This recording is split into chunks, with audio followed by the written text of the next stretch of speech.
whether you read the comic books or not, I'm sure you can find something that you can enjoy about this movie. But the question remains, did they do Spider-Man justice?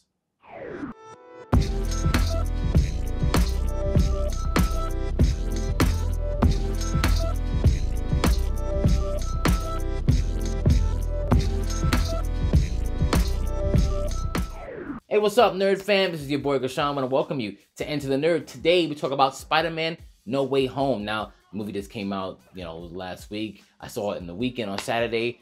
I want to talk about it. Now, just so you understand where I'm coming from, like where I lean towards, if you haven't already watched some of my videos, Spider-Man is my favorite character, right? He's my favorite character. And I do lean towards the comics or the source material because that's where I know him most from. However, I'm not beholden to the source material if they can still find a way to get the themes of the character right, even if you're using like different events, if you understand what I'm saying. With that being said, we can continue on here. Now, if you haven't read the comics, that's fine. I'm not expecting you to have the same ideology as me. You can still enjoy it for whatever you want to enjoy. Spectacle, costume, fights, whatever it is. So yeah, we're good.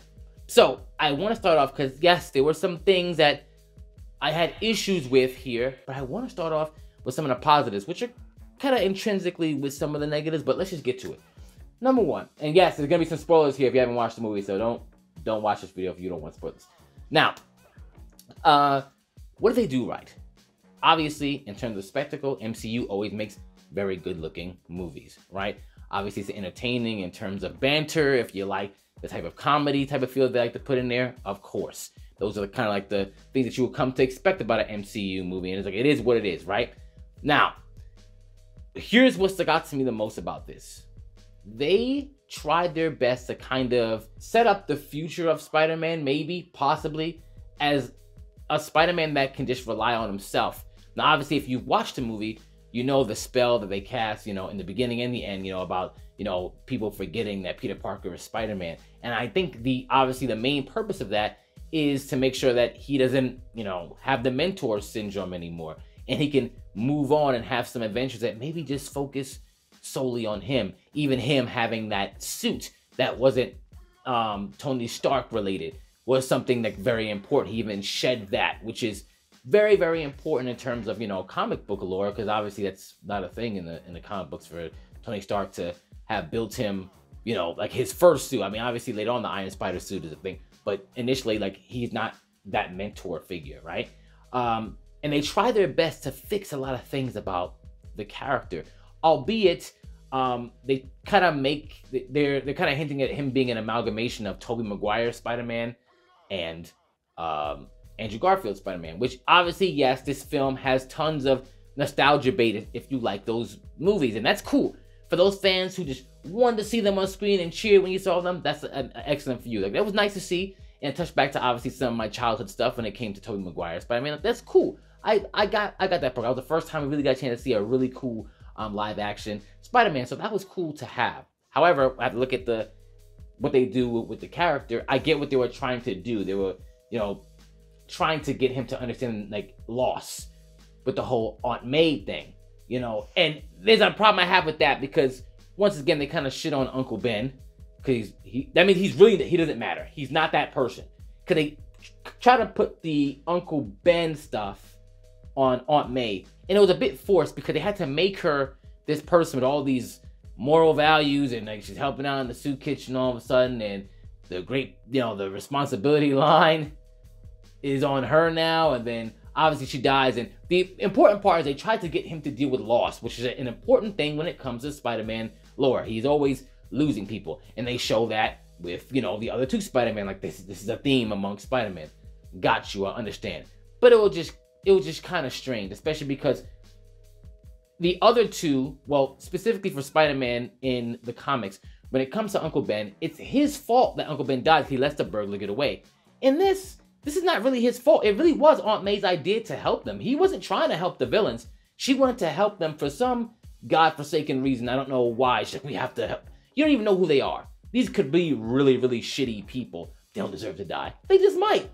They just might. Especially when the whole fabric of the multiverse is at stake. It didn't really make much sense, but they had to put that line in there to get her to eventually die and for him to arrive at this conclusion where, you know, he has like this schism of, should I kill Green Goblin or not? And I get it. I get it because that's something that he deals with, those type of things he deals with in the comic. So I understand that. It is the execution was just very strange, right? No pun intended. In terms of the spell that it casts, that could easily be reversed, and I feel like they might do that eventually to get everybody to remember who Peter is, right? Because it just happened so fast. And I kind of wish, I liked when they showed all the multiverse opening up, you know, like, oh, these are all the other ones coming, and you know, I can't stop them. They showed that in the theater, in the trailer, but in the movie, I wish they actually would have kept that, because then we would actually have an explanation for, you know, the Sonyverse, you know, having Venom and Morbius and like having KRAVEN and all these villains that are supposed to be in that Sonyverse come here, because then you can have him, you know, really, everyone could forget who he is, and then he can have his own adventures with those characters. That would have been cool. And obviously they had the whole Venom thing at the end of the movie, but who knows what that's gonna turn into. But still, if you look at the Morbius trailer, you know he's in the same universe as Venom. So it's like, are those villains really gonna be their own separate thing and become their own anti-heroes in their own film? And if that's the case, not a fan of that. I'm not. If you're a fan, that's okay, but I'm not a fan of that. But I wish they would have actually gone the full thing and had some, and you know, really had some of the characters from the other universes get trapped here and stay.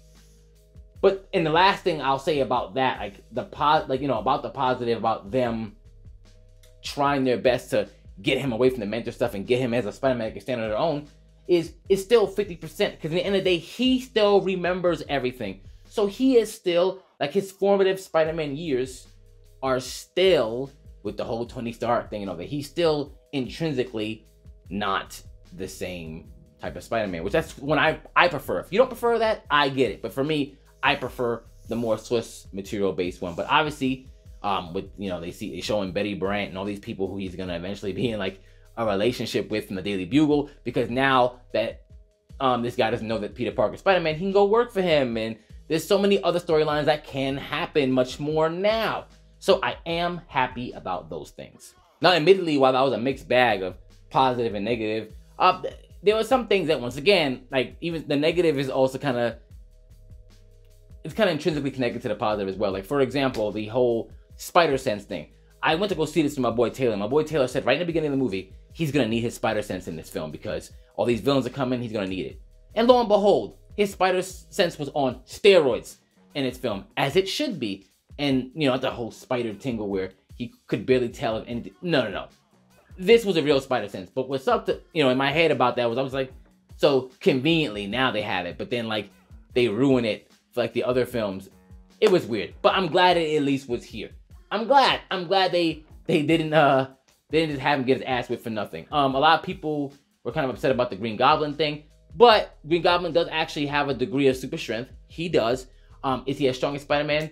No, but there have been some comics where he has gone like toe-to-toe with him in some pretty big battles, but a more experienced Spider-Man could definitely do a lot more damage. I'm thinking the context of this is that Peter Parker, or this Spider-Man, our Spider-Man, was actually much more inexperienced in battle to do battle with Willem Dafoe's Goblin. So in that context, I understood what was going on there. The Electro thing was kind of weird. Like, he pretty much played himself.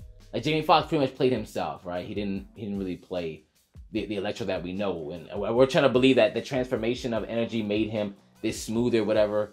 Plus, his Spider-Man wasn't supposed to know that Peter Parker was Peter Parker. He never found that out in his movies. I don't know how that happened. Whatever. The MJ thing was kind of stupid too. The whole thing, oh, her last name is Watson. They just like threw that in there, kind of like how they did in that Batman movie when they're like, why don't you use your real name, Robin? Just a throwaway thing that you're never gonna use because her name is like something like Mary Jones or something, Michelle Jones. Oh, I forgot what it is, but I'd actually been okay if she was just a whole different character that just happened to have MJ rather than just throwing the Watson thing just for fan service and go, oh, so she really is Watson. It's like, it doesn't matter. It's just one of them stupid little things. Now, one thing that did bother me was the damage control thing, because damage control was made by the late, great Dwayne McDuffie. Now, Dwayne McDuffie made that as like this organization that was like funded by Tony Stark and stuff that actually cleaned up when superheroes had like a mess, specifically like structural mess between villains and heroes. But in this, they were kind of used just like to investigate Peter and apparently, you know, of his, you know,